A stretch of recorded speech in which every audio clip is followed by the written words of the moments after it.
Hello दोस्तों, welcome to previous अड्डा। दोस्तों आज हम लोग यहाँ पर देखने वाले हैं 17 दिसंबर 2024 में बाल विकास यानी सीडीपी से आने वाले वेरी मोस्ट इम्पॉर्टेंट क्वेश्चंस है। मैं यहाँ पे आपको बता दूँ कि यहाँ पे आपके अब तक 6 प्रैक्टिस सेट हो चुके हैं, यह आपका 7वां है। अगर अभी तक आपने सभी प्रैक्टिस सेट नहीं देखे हैं सभी विषयों के, तो उसका ऑफिशियल लिंक है आपको कमेंट बॉक्स में पिन किया हुआ मिल जाएगा। जैसा कि आपको मालूम है कि डेली 9 बजे यहाँ पे आपको क्लास दिया जाता है। आप सभी लोग 9 बजे लाइव आइए, जुड़िए और कहीं ना कहीं एक से एक बेहतरीन क्वेश्चंस हम यहाँ पर टाइप कर कर आपको दे रहे हैं।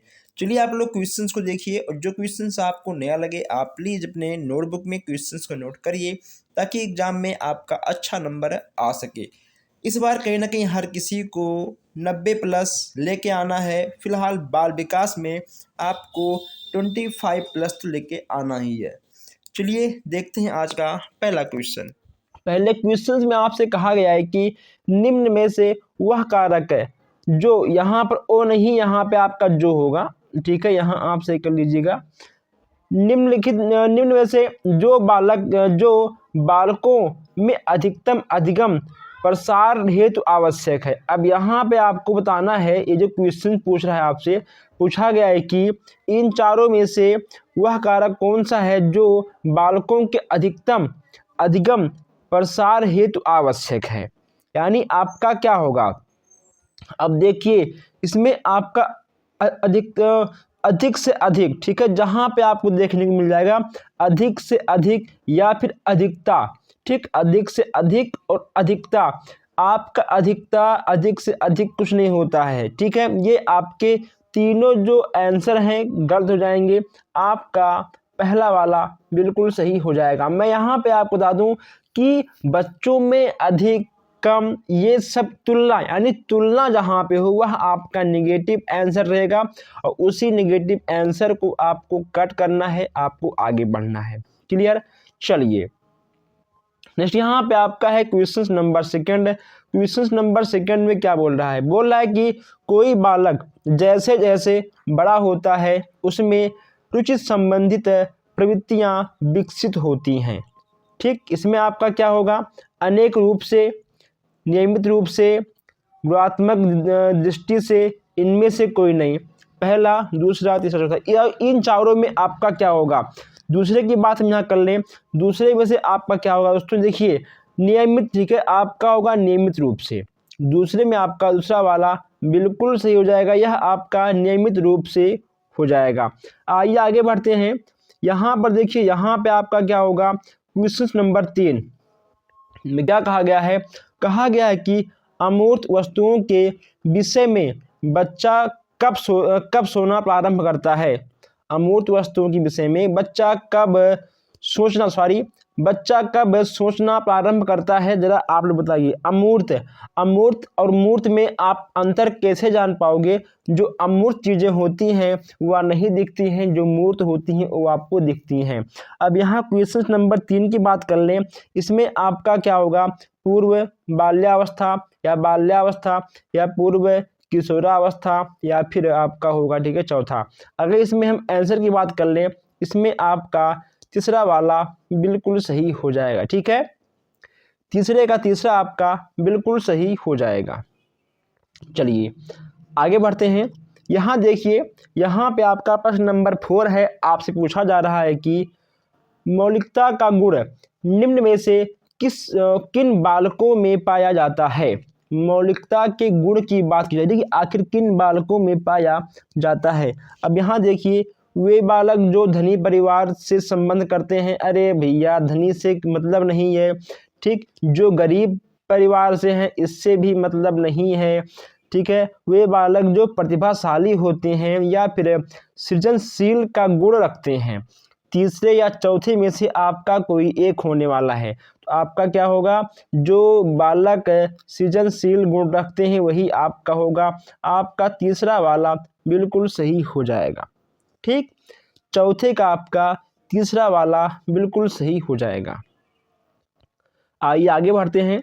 यहाँ देखिए आपका क्वेश्चन नंबर 5 क्या बोल रहा है, बोल रहा है कि जब शिक्षार्थियों की संख्या अधिक हो तो किस प्रकार के प्रश्नों द्वारा उनका मूल्यांकन किया जा सकता है। अब मान लो बच्चे अधिक हैं, ठीक है, तो आप किस प्रकार मूल्यांकन करोगे? अतिलघुत्तीय प्रश्नों से, या फिर वस्तुनिष्ठ से, या फिर निबंधात्मक, या फिर वैकल्पिक से? बताइए पांचों में आपका क्या होगा?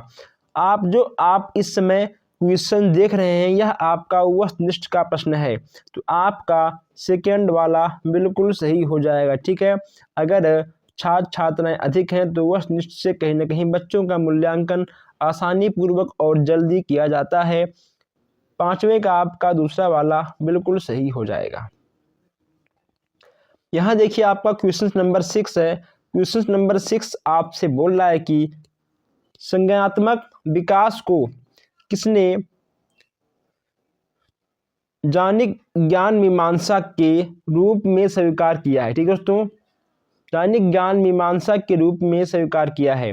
कहीं कहीं आपको मीमांसा के रूप में स्वीकार करने को मिल जाएगा, ऐसा भी क्वेश्चंस आपको देखने को मिल जाएगा। इसमें आपका जीन प्याजे बिल्कुल सही हो जाएगा। क्या होगा? जीन प्याजे आपका यहाँ पर बिल्कुल सही आपको देखने को मिल जाएगा। छठवें का आपका दूसरा वाला बिल्कुल सही हो जाएगा। यहाँ देखिए, निम्नलिखित में से कौन सा वाक्य सत्य नहीं है? क्या सत्य नहीं है? यहाँ पे आपको नहीं वाले पर ध्यान देना है। अब जो आपका नहीं वाला क्वेश्चन आ जाएगा, अब यहाँ पे आपको निगेटिव आंसर देखना है। जो आपका निगेटिव आंसर होगा वही आपका सही होगा। ठीक है, देखिए क्या कहा गया है? कहा गया है पहले में कि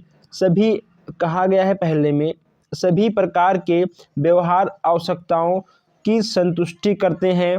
दूसरा है कि जब प्रेरणा समाप्त हो जाती है तब अनुशासन की समस्या सामने आती है। तीसरा आपका है अनुशासन किसी भी प्रकार की प्रेरणा को नकारात्मक स्वरूप है। प्रत्येक स्थिति में बालकों को नियमों का पालन करने की अनुभूति आवश्यक है।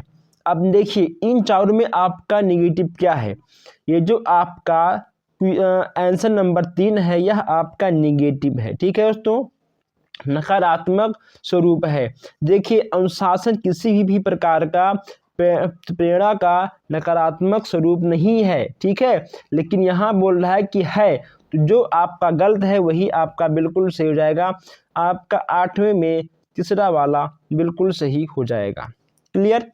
चलिए आइए आगे बढ़ते हैं। यहाँ देखिए, यहाँ पे आपका नेक्स्ट प्रश्न है 9वां। अब देखिए इसमें क्या बोल रहा है? इसमें कहा गया है कि बच्चों के, एक मिनट, शायद एक क्वेश्चन मिस हुआ है क्या? एक मिनट, हाँ ये आपका एक क्वेश्चन मिस हुआ है, उसको मैं नेक्स्ट क्लास में ऐड कर लूँगा। इसमें कहा गया है कि बच्चों के वैश्विक विकास हेतु शिक्षा से संबंधित किस तथ्य पर एक शिक्षक को ध्यान नहीं देना चाहिए? बताइए। बच्चों के रचनात्मक कुशलता का विकास करना, बच्चों के नैतिक भावों का विकास जागृत करना, ये सब ठीक है, ये सब आपका तो करना है, इसको भी करना है, इसको भी करना है। इसके बाद यहाँ पर देखिए, बच्चों के व्यक्तित्व को मान्यता ना देना, यह आपका जो गलत है वही आपका बिल्कुल सही हो जाएगा। 9वें में आपका चौथा वाला बिल्कुल सही होगा। यहाँ देखिए आपका नहीं दिया गया है। ठीक है, नहीं दिया है, जो आपका गलत है वही आपका सही होगा। 9वें में आपका चौथा वाला बिल्कुल सही हो जाएगा। क्लियर? चलिए आगे बढ़ते हैं। नेक्स्ट यहाँ पे आपका है क्वेश्चन नंबर 10। देखिए इसमें क्या कहा गया है? इसमें कहा गया है कि एक बालक कक्षा में दी गई अनुक्रियाओं को तेजी से सीखता है। ठीक है, इसका कारण क्या हो सकता है? एक बालक है, कक्षा में कोई भी दिया गया अनुक्रिया को तेजी से सीखता है। बालक की तेज बुद्धि है, बालक की सुनने की क्षमता अधिक है, या फिर बालक की तेज नज़र है, या बालक क्षीण बुद्धि लब्धि का है? तो क्या होगा इसमें से? अगर हम क्वेश्चन नंबर 10 की बात कर लें तो बालक की तेज बुद्धि। ठीक, पहला वाला आपका बिल्कुल बिल्कुल बिल्कुल बिल्कुल सही आपका पहला वाला हो जाएगा। आइए आगे बढ़ते हैं। जैसे यहाँ पे आपका है क्वेश्चन नंबर 12। क्वेश्चन नंबर 12 में क्या कहा गया है? कहा गया है कि आप एक शिक्षक होने के नाते अपनी कक्षा के छात्रों का शिक्षण कैसे करेंगे? आप एक शिक्षक हो, आप एक शिक्षक होने के नाते कक्षा की छात्राओं का शिक्षण कैसे करेंगे? अब यहाँ देखिए बहुत ही बेहतरीन प्रश्न यहाँ पे है आपका। सॉरी, पहले में कहा गया है कि कक्षा के छात्रों को अलग अलग कुछ नहीं होता है। अलग अलग आपने देखा, इसको आप गलत काटो, आगे बढ़ो। ठीक है, छात्रों पर अवांछित टिप्पणियां करके टिप्पणी नहीं करना है, बच्चों में टिप्पणियां नहीं करना है। ठीक है, यह भी आपका गलत हो जाएगा। जब आपका पहला और दूसरा गलत हो गया, चौथा आपका अपने आप गलत हो जाएगा। क्या बचा? सभी छात्र छात्राओं की समान रूप से शिक्षण व्यवस्था करेंगे। आपका जो तीसरा है बिल्कुल आपका सही हो जाएगा। ठीक है, पहला दूसरा आपका गलत होगा, आपका 12वें का तीसरा वाला बिल्कुल सही हो जाएगा। क्लियर? चलिए आगे बढ़ते हैं। नेक्स्ट यहाँ पे आपका है क्वेश्चन नंबर 13। इसमें कहा गया है कि आपकी कक्षा का एक शिक्षार्थी रमेश हमेशा अपने साथ हमेशा आपके साथ बात करता है, तो आपकी राय रमेश के विषय में क्या होगा? कक्षा में एक लड़का है जिसका नाम है रमेश। ठीक है, वह आपसे हमेशा बात करता है, यानी रमेश नाम का जो लड़का है वह अपने टीचर से हमेशा बात करता है। इस विषय में आपका क्या राय है? रमेश कक्षा में सबसे अधिक बोलने वाला छात्र है? ऐसा तो नहीं है जी। ठीक है, अधिक बोलने वाले छात्र क्या हमेशा अध्यापक से बात करते हैं? नहीं, कुछ बालक डरते भी हैं, ऐसा नहीं हो सकता है। अब देखिए नेक्स्ट कहा गया है कि रमेश एक कल्पनाशील छात्र है। कल्पनाशील छात्र जो होते हैं वो कल्पना करते हैं, वो अधिक नहीं बोलते हैं। ठीक है, रमेश की पारिवारिक परिस्थिति ठीक नहीं है, इससे बोलने से कोई मतलब नहीं है। ठीक है, रमेश एक चिंतनशील छात्र है, मतलब रमेश, ठीक है दोस्तों, चिंतन करता है। ठीक है, सोचता अधिक है, तभी बार बार टीचर से प्रश्न पूछता है, तभी बार बार टीचर से बात करता है। ठीक है, 13वें में आपका जो आपका तीसरा वाला है बिल्कुल सही आपका ठीक हो जाएगा, नंबर 3। ठीक, आपका नंबर 3 है, बिल्कुल सही यहाँ पे आपको देखने को मिल जाएगा। चलिए आगे बढ़ते हैं। यहाँ देखिए, यहाँ पे आपका क्वेश्चन नंबर 14 है। क्या बोल रहा है? बोल रहा है कि आपकी कक्षा का एक छात्र राजन पढ़ाई, खेल कूद, सामूहिक कार्यक्रमों आदि में सर्वश्रेष्ठ प्रदर्शन करता है। इसका अर्थ है कि वह, बताइए, कि वह क्षीण बुद्धि का छात्र है, तर्कशील क्षमता वाला है, या फिर बहुआयामी बुद्धि वाला है, या इनमें से कोई नहीं। 14वें का जो आंसर है, चलिए आप लिख दीजिए। अगर इसके हम आंसर की बात कर लें तो वह बालक बहुआयामी बुद्धि वाला है। ठीक है, इसमें आपका तीसरा वाला बिल्कुल सही हो जाएगा। चलिए आगे बढ़ते हैं।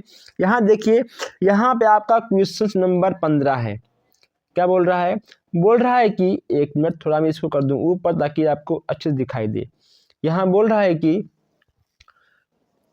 प्रगतिशील शिक्षा के अंतर्गत बालक में आत्मानुशासन के विकास के लिए किस बात पर जोर दिया जाना चाहिए? बताइए। 15वें में आपका क्या होगा? 15वें में आपका क्या होगा? इसमें आपका बालकों में उत्तरदायित्व की भावना का विकास करें। ठीक है दोस्तों, उत्तरदायित्व भावना का विकास करें, आपका दूसरा वाला बिल्कुल सही हो जाएगा। ठीक है दोस्तों, सख्त आदेश नहीं करना है आपका, ठीक गलत हो जाएगा। जोर नहीं दिया जाए, ठीक है दोस्तों, जोर आपको देना पड़ेगा, यह भी आपका गलत है। ठीक, आपका 15वें का दूसरा वाला बिल्कुल सही हो जाएगा। क्लियर दोस्तों, हम लोग यहाँ पर 15 क्वेश्चन देख चुके हैं। जो हमारे भाई बहन नए हैं, अभी तक चैनल को सब्सक्राइब नहीं किए, प्लीज़ सब्सक्राइब कर लें, क्योंकि हर एक क्वेश्चन टाइप करने में, आप तक पहुँचाने में कहीं ना कहीं काफ़ी टाइम लगता है और काफ़ी हार्डवर्क भी करना पड़ता है। इतना टाइम, इतना हार्डवर्क इसलिए करते हैं कि आपका एक लाइक, आपका प्यार, आपका सपोर्ट मिल सके। इसलिए मैं कहता हूँ प्लीज़ आप लोग इस क्लास को अपने दोस्तों के साथ शेयर भी कर दें। जो लोग नए हैं प्लीज़ चैनल को सब्सक्राइब करके और वीडियो को लाइक भी कर दें। कुछ भी आपको पूछना है तो डिस्क्रिप्शन में आपको व्हाट्सएप ग्रुप का लिंक मिल जाएगा। हमारा ऑफिशियल जो व्हाट्सएप नंबर है वो भी आपको डिस्क्रिप्शन में मिल जाएगा। आप ग्रुप में ज्वाइन होकर हमसे व्हाट्सएप पर अपने समस्याओं को साझा कर सकते हैं। देखिए यहाँ पे आपका क्वेश्चन नंबर 16 है। क्या बोल रहा है कि निम्न में से यह किसका कथन है कि ज्ञानात्मक विकास नकल पर आधारित न होकर खोज पर आधारित होता है। किसने कहा है? देखिए दोस्तों, किसने कहा है क्वेश्चन नंबर 16 में? इसमें आपका क्या होगा? जीन पियाजे। ठीक, इसमें आपका पहला वाला बिल्कुल सही हो जाएगा। मैं यहाँ पे आपको बता दूं कि जितने क्वेश्चंस आपके कथन से बनते हैं इसका मैं पूरा का पूरा अलग से क्लास लाके आपको दे दूंगा। ठीक है, सभी कथन आपको एक ही क्लास में मिल जाएगा। आइए आगे बढ़ते हैं। नेक्स्ट यहाँ पे आपका है क्वेश्चन नंबर 17। इसमें कहा गया है कि आप अपनी कक्षा के बच्चों में सामाजिकरण की प्रक्रिया को तेज करने के लिए अपना आप देखिए क्या करेंगे? बताइए आप क्या करेंगे? आप अपनी कक्षा के बच्चों में सामाजिकरण की प्रक्रिया को तेज करने के लिए आपका कर्तव्य क्या है, या फिर आप क्या करेंगे? बताइए। कठोर कुछ नहीं। ठीक है दोस्तों, कठोर से बच्चे नहीं सीखते हैं, सामान्य से नहीं, क्योंकि अलग अलग बच्चे अलग अलग टाइप के होते हैं, अलग अलग बच्चे अलग अलग चीज़ों से सीखते हैं। स्नेह एवं सहानुभूतिपूर्ण। ठीक है, आपका सेकंड वाला बिल्कुल सही हो जाएगा। आइए आगे बढ़ते हैं। नेक्स्ट यहाँ पे आपका है प्रश्न नंबर 58। इसमें कहा गया है कि समावेशी शिक्षा का उद्देश्य क्या है? पहले आप ये जान लो कि समावेशी क्या होता है। जिस क्लास में सभी प्रकार के बच्चों का समावेश हो, जिस क्लास में सभी प्रकार के बच्चे बैठते हैं पढ़ते हैं, वही आपका समावेशी कहा जाता है। और जिस क्लास में जिस ग्रुप में सभी प्रकार के बच्चों को शिक्षा दिया जाएगा वह आपका समावेशी शिक्षा कहलाएगा। क्लियर? तो समावेशी शिक्षा का उद्देश्य क्या है? बताइए। प्रगतिशील बालकों हेतु शिक्षा व्यवस्था उपलब्ध कराना। ठीक, 18वें का पहला आपका है क्या? देखिए पहला आप यहाँ पर हो भी सकता है, नहीं भी हो सकता है। चलिए आगे बढ़ते हैं। सृजनशील बालकों हेतु शिक्षा व्यवस्था उपलब्ध कराना। चलिए आगे बढ़ते हैं। नंबर 3, सामान्य बालकों के साथ अक्षम बालकों की शिक्षा व्यवस्था उपलब्ध कराना। ओके, देखिए पहले में आपका क्या है? पहले में बस केवल आपका प्रगतिशील है। ठीक है, इसमें आपका है सृजनशील, लेकिन इसमें देखिए समान और अक्षम बच्चों को, यानी जिसमें हर प्रकार के बालक पढ़ते हों वह आपका समान शिक्षा कहलाएगा। वह आपका समावेशी शिक्षा कहलाएगा। ठीक है, इसमें आपका तीसरा वाला बिल्कुल सही हो जाएगा। यहाँ तो केवल लगा है, केवल देखते ही आप इसको गलत काट दीजिएगा। ठीक है, 18वें का आपका तीसरा वाला बिल्कुल सही हो जाएगा। चलिए यहाँ देखिए आपका क्वेश्चन नंबर 19 है। इसमें क्या कहा गया है? इसमें कहा गया है कि एक बालक पहले पूरे हाथ को, फिर उंगलियों को, फिर हाथ और उंगली दोनों एक साथ चलाना सीखता है। बाल विकास के संबंध में यह किसका सिद्धांत है? देखिए दोस्तों, इस क्वेश्चंस को हमने एक बार और कवर किया था। इसके पहले वाले क्लास में हमने इस क्वेश्चंस को लिया था। यह क्वेश्चंस आपका वेरी मोस्ट इम्पॉर्टेंट है, आप इसको नोट कर लीजिए। ठीक है, क्योंकि यहाँ से क्वेश्चंस आपका जरूर बनने वाला है। यह दोस्तों देखिए आपका क्या होगा? इसमें आपका तीसरा बिल्कुल सही हो जाएगा। ठीक, इसमें आपका तीसरा बिल्कुल सही हो जाएगा। यहाँ देखिए, यहाँ पे आपका क्वेश्चन नंबर 20 है। कहा गया है कि मानव विकास एक निरंतर चलने वाली प्रक्रिया है, यह विचार किसका है? बताइए। अंतः संबंध का सिद्धांत है, निरंतरता का सिद्धांत है, या फिर आपका अंतः क्रिया, या फिर देखिए दोस्तों आपका बताइए एकीकरण। इसमें से आपका क्या होगा? देखिए मानव विकास एक निरंतर चलने वाली प्रक्रिया है, यह किससे संबंधित है, या किसका सिद्धांत? इसमें आपका क्या होगा? इसमें आपका निरंतरता का सिद्धांत, यानी आपका सेकंड वाला बिल्कुल सही हो जाएगा। क्लियर? 20वें का आपका सेकंड वाला बिल्कुल सही हो जाएगा। आइए आगे बढ़ते हैं। नेक्स्ट यहाँ पे आपका है 21 में आपसे यहाँ कहा गया है कि एकल अभिभावक वाले बच्चे को पढ़ाते समय शिक्षक को, अब यहाँ देखिए शिक्षक को क्या करना चाहिए, इसमें आपको बताना है। स्थिर और एक रूप वातावरण उपलब्ध कराना चाहिए, यह तो आपका सही है। आगे बढ़ते हैं। इस तथ्य को अनदेखा करना चाहिए, अब यहाँ आपका अनदेखा आ गया है, ठीक है, तो अनदेखा करना चाहिए और बच्चे एक साथ अन्य बच्चों के समान व्यवहार करना चाहिए, ये आपका बात बिल्कुल सही है। इस प्रकार के बच्चों को साथ भिन्न प्रकार के व्यवहार, इस प्रकार के बच्चों के साथ भिन्न प्रकार का व्यवहार आप करेंगे ना, गंदी बात, ठीक है, आपको भिन्न प्रकार का व्यवहार नहीं करना है, गलत आपका। ऐसे बच्चों को कम गृह कार्य देंगे ना, ये भी आपको नहीं करना है, ठीक है, जो ये भी आपका ठीक है गलत हो जाएगा। सबसे जो आपका सही होगा, सबसे सही आपका 21 का दूसरा वाला बिल्कुल सही होगा, ठीक है दोस्तों, सेकंड वाला आपका बिल्कुल सही हो जाएगा। 21 का आपका सेकंड वाला बिल्कुल सही हो जाएगा। यहाँ देखिए 22 क्या बोल रहा है, 22 बोल रहा है कि किशोरों के अंदर जो सामाजिक नेतृत्व का गुण पाया जाता है उसका संबंध होता है अन्य लिंग के सदस्यों की मित्रता से, या फिर सामाजिक शक्तियों, स्कूल की उपलब्धियों, या फिर शारीरिक संगठन। चलिए इसमें आपका क्या होगा, अगर 22 की बात कर लें, इसमें आपका अन्य लिंग के सदस्यों की मित्रता से, इसमें आपका पहला वाला बिल्कुल सही हो जाएगा, ठीक है दोस्तों। किशोरों की बात यहाँ पे की जा रही है, तो कहीं ना कहीं देखिए, अब यहाँ पर जब किशोरों की बात की जा रही है तो जो 18 साल से ऊपर के बच्चे होते हैं, तो कहीं ना कहीं लड़कों का लड़कियों के प्रति, लड़कियों का लड़कों के प्रति, ठीक, कहीं ना कहीं बॉयज़ में गर्ल और गर्ल में बॉयज़ की जो दोस्ती होती है कहीं ना कहीं अलग अलग है, जो अट्रैक्शन हो जाता है उसी को यहाँ पर कहा गया है, ठीक। फिलहाल तो आप लोग समझदार हो, आप लोग समझते होंगे। चलिए आगे बढ़ते हैं। यहाँ पे आपका 23 है, इसमें कहा गया है कि बुद्धि की वैश्विक परीक्षा का गुण नहीं है, अब यहाँ नहीं आपसे कहा गया है, जो गलत होगा वही आपका यहाँ पर बिल्कुल सही हो जाएगा। 23 की बात हम यहाँ कर लें, देखिए इसमें आपका क्या क्या कहा गया है, कहा गया है कि केवल तो आपका नहीं होगा, ठीक है दोस्तों। अब इसके बाद यहाँ देखिए, यह परीक्षा छोटे बालकों के लिए अधिक उपयोगी है, इससे कोई मतलब नहीं है हम सबको। यहाँ देखिए, इस परीक्षा के प्रश्नों को कम परिश्रम के द्वारा बनाया जा सकता है, ऐसा कुछ नहीं है, ठीक है। जो आपका सही आंसर होगा, इसमें आपका 23 में आपका तीसरा वाला बिल्कुल सही हो जाएगा, ठीक है, इसमें आपका तीसरा वाला बिल्कुल सही हो जाएगा। आइए आगे बढ़ते हैं।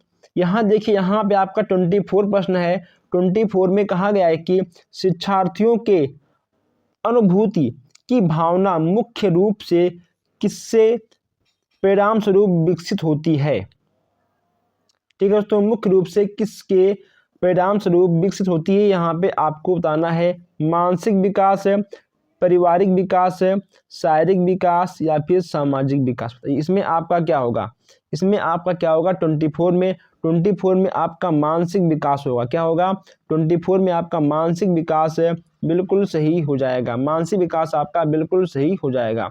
आइए आगे बढ़ते हैं। यहाँ पे आपका 25 है। 25 में कहा गया है कि जब कोई बालक संवेग की अवस्था में होता है तो उसमें प्रायः देखने को नहीं मिलता है। संवेग की अवस्था यहाँ पर देखिए कही गई है सामान्य व्यवहार, असामान्य व्यवहार, मनोवैज्ञानिक व्यवहार, या फिर उत्तेजना। 25 की बात कर लें, 25 में आपका सामान्य व्यवहार होगा, क्या होगा, सामान्य व्यवहार आपका यहाँ पर बिल्कुल सही आपको देखने को मिल जाएगा। आइए आगे बढ़ते हैं। यहाँ देखिए आपका 26 है। 26 में कहा गया है कि कक्ष में विद्यार्थियों की एकाग्र करने में सहायक वैश्विक कारक क्या है। अब यहाँ पर शिक्षार्थियों को एकाग्र करने की जो सहायक की बात यहाँ पे हो रही है। तो इसमें आपका क्या होगा, 26 में शिक्षार्थियों में जिज्ञासा का विकास करना। ठीक है दोस्तों, जिज्ञासा, भिन्न भिन्न प्रकार के वस्त्र से कोई मतलब नहीं है, भाषण से नहीं मतलब है, जोरदार आवाज से नहीं मतलब। ठीक है दोस्तों, यहाँ पर जिज्ञासा होना चाहिए। 26 का तीसरा वाला बिल्कुल सही हो जाएगा। चलिए आगे बढ़ते हैं। यहाँ आपका 27 है और 27 में आपसे कहा गया कि डॉट डॉट डॉट नैतिक विकास की अवस्था का सिद्धांत प्रतिपादन किया था। बताइए, नैतिक विकास की अवस्था का सिद्धांत का प्रतिपादन किसने किया था, ये आपको यहाँ बताना है। इसका जवाब यहाँ पे आपको देना है। अगर नैतिक विकास की सिद्धांत की अवस्था की बात कर लें तो इसमें आपके कौन होंगे, इसमें आपके कोहल वर्ग महोदय हो जाएंगे। ठीक है, कौन होंगे, कोहल वर्ग महोदय आपके इसमें बिल्कुल सही हो जाएंगे। यहाँ देखिए सबसे बेहतरीन और सबसे अलग क्वेश्चन यहाँ आपको देखने को मिलेगा 28 में। 28 में है कि एक अध्यापक को महत्व देना चाहिए। एक अध्यापक को दोस्तों ठीक है महत्व देना चाहिए। देखिए अनुसूचित जाति छात्रों को, ये भी आपका गलत है। अनुसूचित जनजाति छात्रों को, किसी विशेष व्यक्ति को, किसी भी टीचर को, किसी विशेष छात्र को महत्व ठीक है नहीं देना है। सबको समान रूप से महत्व देने के साथ साथ सबको समान रूप से शिक्षा देना है। क्लियर है? तो 28 का आपका चौथा वाला यहाँ पर बिल्कुल सही हो जाएगा। चलिए आगे बढ़ते हैं। यहाँ देखिए, यहाँ पे आपका काफी लंबा प्रश्न है 29। इसमें कहा गया है कि बाल केंद्रित शिक्षा के समर्थक के तौर से किसका महत्व सर्वाधिक है, पर आपके अनुसार निम्नलिखित में से कौन सा है, बताइए। 29 इसमें आपका क्या होगा, शिक्षक बालक के व्यक्तित्व का कहाँ तक विकास कर पाता है। इसमें आपका 29 का पहला वाला बिल्कुल सही हो जाएगा। ठीक है दोस्तों, यहाँ पे आपका आकर्षण, ठीक, अधिक, भव्य, इन सब से आपका कोई मतलब नहीं है।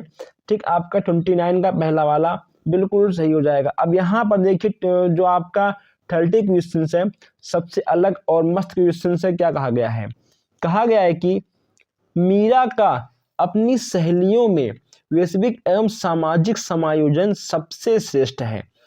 आपके अनुसार इसका कारण क्या है। जो मीरा का सहेलियों के साथ जो सामाजिक समायोजन है सबसे अच्छा है, श्रेष्ठ है, इसके बारे में आपका क्या विचार है। मीरा बहुत अमीर घर से संबंध रखती है, अमीर गरीब से कोई मतलब नहीं है, यह आपका गलत हो जाएगा। मीरा की माँ विद्यालय की प्रधानाचार्य है, इससे कोई मतलब नहीं, अभी आपका गलत हो जाएगा।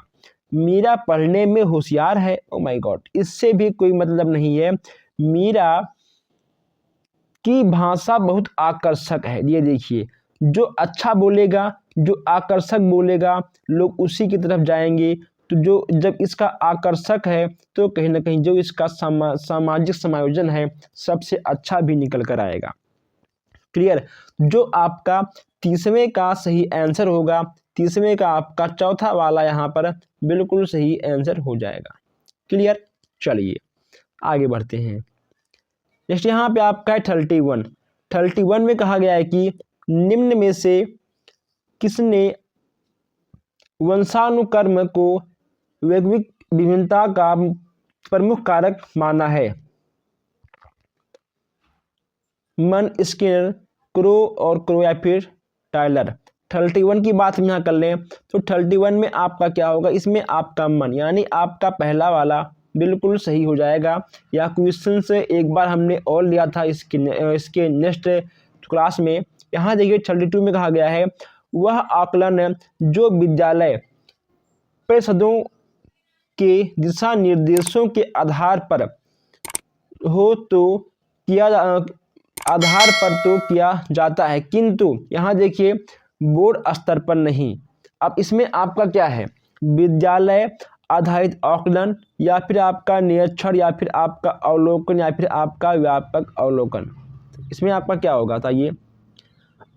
इसमें आपका 32 है, इसमें आपका दोस्तों पहला वाला बिल्कुल सही देखिए हो जाएगा। देखिए कुछ प्रश्न आपके ऐसे होते हैं जिसको आपको याद करना पड़ता है, पहली बात।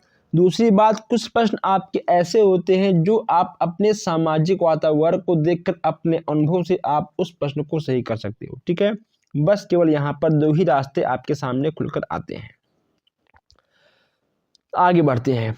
यहाँ देखिए, यहाँ पे आपका 33 है। इसमें कहा गया है कि निबंधात्मक प्रश्नों के द्वारा निम्नलिखित में से किस क्षमता का आकलन संभव नहीं है। अब यहाँ देखिए आपका 33 में, इसमें आपका क्या होगा, देखिए अगर आप निबंधात्मक, ठीक है, प्रश्नों के द्वारा किस क्षमता का आकलन नहीं कर पाओगे, यह है देखिए आपका दोस्तों देखिए भाषण कौशल। जो शिक्षार्थी है उसका आपका जो भाषण कौशल है वह आप उस क्षमता का आप कहीं ना कहीं आकलन नहीं कर पाओगे। आपका तीसरा वाला बिल्कुल सही हो जाएगा। जस्ट यहाँ पे आपका 34 कहा गया है कि अनुसूचित जाति के बालकों की शिक्षा में प्रचार प्रसार हेतु क्या कदम उठाने चाहिए। अब यहाँ देखिए, अनुसूचित जाति के बालकों के लिए पृथक विद्यालय खोलना, यह आपका बिल्कुल गलत है। अलग नहीं करना है बच्चों को। बालकों की शिक्षा के लिए विशेष प्रकार से प्रोत्साहनों का सूत्रपात करना, या भी देखिए दोस्तों आपको अन्य बच्चों से अलग करता है, ये भी आपको यहाँ पे नहीं करना है। यहाँ देखिए नंबर 3, विद्यालय को बालकों को समानता दिलाने के लिए संघर्ष करना। 34 का आपका 34 का है, यह आपका बिल्कुल सही आंसर है। यानी यहाँ पर देखिए समान, ठीक है, यहाँ पर समानता की बात हो रही है, यानी सभी बच्चों को यहाँ पर समान रखना चाहिए, चाहे बच्चा ऊंच जात का हो या फिर देखिए नीच जात का हो, सबको यहाँ पर समान रूप से रखना है। यानी आपका यहाँ पर नंबर 3 बिल्कुल सही हो जाएगा। आगे बढ़ते हैं। यहाँ पर देखिए आपका 35 है। 35 में आपसे कहा गया है कि बालकों में सोचने की जो योग्यता होती है सफल जीवन के लिए आवश्यक है, निम्न में से यह मत किसका है। किसका मत है, 35 की बात यहाँ हो रही है। इसमें आपका क्या होगा, इसमें आपका क्रो और क्रो, यानी आपका सेकंड वाला बिल्कुल सही हो जाएगा। आइए आगे बढ़ते हैं। यहाँ पे आपका है, निम्न में से कौन सा उद्देश्य सतत एवं व्यापक मूल्यांकन को निर्देश नहीं करता है। यहाँ देखिए 36 की बात कर लें तो इसमें आपका पहला वाला दिया गया है कि यह मूल्यांकन शिक्षा प्राप्ति के बाद क्या आता है। ओके दोस्तों, जो आपका मूल्यांकन है यह मूल्यांकन शिक्षा प्राप्ति के बाद ही किया जाएगा। इसमें आपका पहला वाला सही हो जाएगा। कार्यकलाप बनाना, इससे कोई मतलब नहीं। ओके दोस्तों, बल नहीं दिया जाएगा, सहायता, इसमें आपका पहला वाला बिल्कुल सही हो जाएगा। इससे अच्छा प्रश्न आपको कहीं और नहीं मिलने वाला है। इसलिए मैं कहता हूं कि सभी क्वेश्चंस को आप लोग ईमानदारी के साथ देखिए, आगे बढ़िए और अच्छे से पढ़िए। यहाँ देखिए आपका 37 है। कहा गया है कि कोई बच्चा अपनी समस्या जब स्वयं हल कर लेता है तो आप उस बच्चों को मारेंगे, बताइए। नहीं, बच्चों को नहीं मारना है, ठीक है। अगर वह अपना समस्या खुद हल कर लेगा तो कुछ नहीं कहेंगे, ऐसी बात नहीं है। कुछ न कुछ तो आपको कहना पड़ेगा, उसको दोबारा ऐसा ना करने के लिए कहेंगे ना। बच्चे गलती करेंगे, उस समस्या को ठीक करेंगे तभी बच्चे आगे बढ़ेंगे। बच्चों को पुरस्कृत करेंगे, इससे क्या होगा, ठीक है दोस्तों, बच्चों को इनाम देंगे। इससे क्या होगा, जो अन्य बच्चे रहेंगे वो भी कहीं ना कहीं उसको देखकर अपने समस्याओं का समाधान खुद कर पाएंगे। इससे बच्चों का शारीरिक मानसिक विकास होगा। आपका 37 में दूसरा वाला बिल्कुल सही हो जाएगा। चलिए आगे बढ़ते हैं। यहाँ पे आपका 38 है। इसमें कहा गया है कि निम्नलिखित में से कौन सा सिद्धांत छात्रों के व्यवहार को वांछित स्वरूप तथा दिशा प्रदान करने में शिक्षकों की सहायता करता है। 38 की बात कर लें। 38 में आपका प्रयास एवं त्रुटि सिद्धांत हो जाएगा।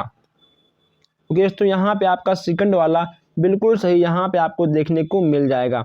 आगे बढ़ते हैं। यहाँ पर देखिए 39 बोल रहा है कि संवेग व्यक्ति की उत्तेजित दशा है। यह कथन किसने कहा है? 39 में आपका वुडवर्थ हो जाएगा। क्या होगा आपका?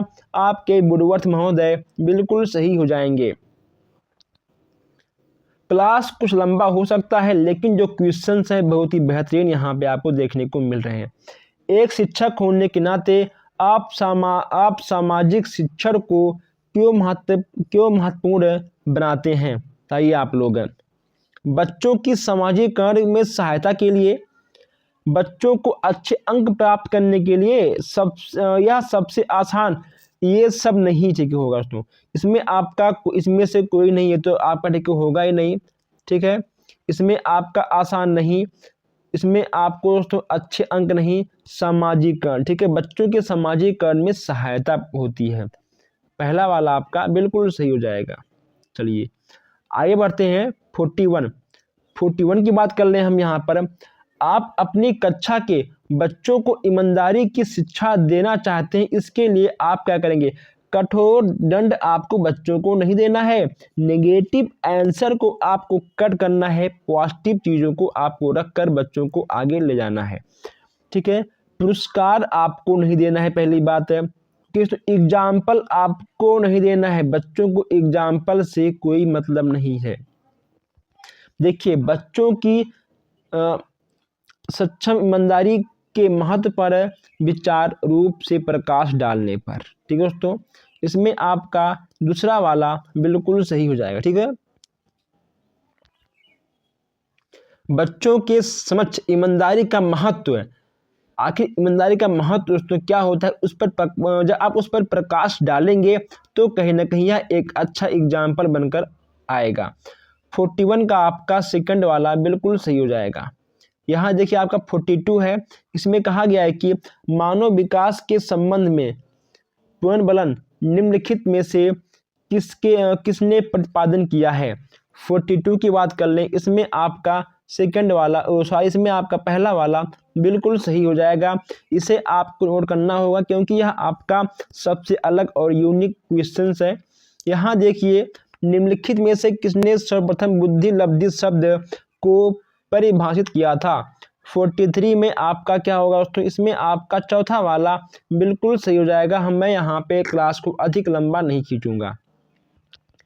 इसलिए यहाँ पे आपका है 44, सामाजिक समायोजन का कठिन काल कहा जाता है। सामाजिक समायोजन का कठिन काल किसे कहा जाता है दोस्तों?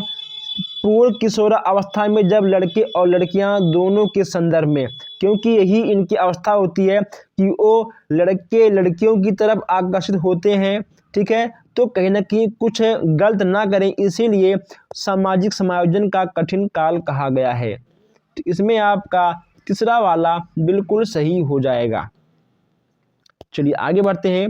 समावेशी शिक्षा सम्मिलित करती है। जो आपका केवल है, पहले आप इसको टिक काट दीजिए, केवल से कोई मतलब नहीं है। क्या बचा? पहला वाला आपका यहाँ पर बिल्कुल सही आंसर हो जाएगा, केवल से कोई मतलब नहीं है। यहाँ देखिए,